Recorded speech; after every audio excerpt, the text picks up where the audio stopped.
Have you ever wondered what the best way is of going about drying your lavender?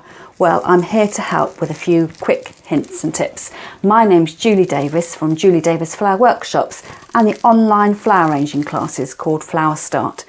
Now, first thing with your lavender is you need to make sure that you're picking it at the right stage of its development. Now, I've got a couple of pieces of lavender here that probably are just a little bit too mature. They're starting already to show some of the blossoms are coming out, and really you want to be picking your lavender just at the point before the blossoms start coming out.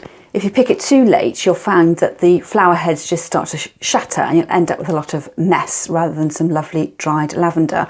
So I've picked this lavender earlier, and you can see if I take off one of the stems that it's much tighter, and it hasn't got any, although it's got a lovely scent, it hasn't actually got any of the blossoms starting to come through. And the quick and easy way to dry your lavender is to strip off any greenery, the side shoots and what have you. And then what I like to do is to take an elastic band and I bundle the ends together. Now, the reason I'm using an elastic band to do this and not a pretty piece of twine is because as the lavender dries out, the stems will contract and shrink a little bit, and you'll find that if you haven't got it really robustly tied, that bits of your lavender will start to fall out and shed onto the floor. And it does mean that as the drying process happens, if you notice that your bundle's becoming loose, you can just do another twist and secure it a little bit more. Now, probably in the warm weather, it might only take you 3 or 4 days to get your bundle of lavender to dry. And what I do is I always hang mine upside down so the heads hang downwards. You could try drying it up in a vase, but you just run the risk that the flowers will become limp and they'll hang over to one side. You won't get lovely straight stems. So I always hang mine up from the side. I've got a little hook here.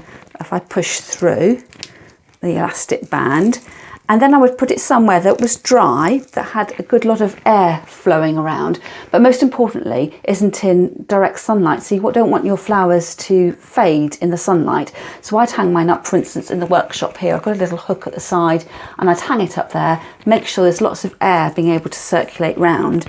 And then in about a week's 10 days, it will be really lovely and dry. And then you can start to turn it up the right way around and use it in flower arrangements, either to use it decoratively just in a vase like that, or start to take it apart and you insert it with fresh flowers or other more dried materials. So I hope you've enjoyed that quick little roundup, and I'll see you another time.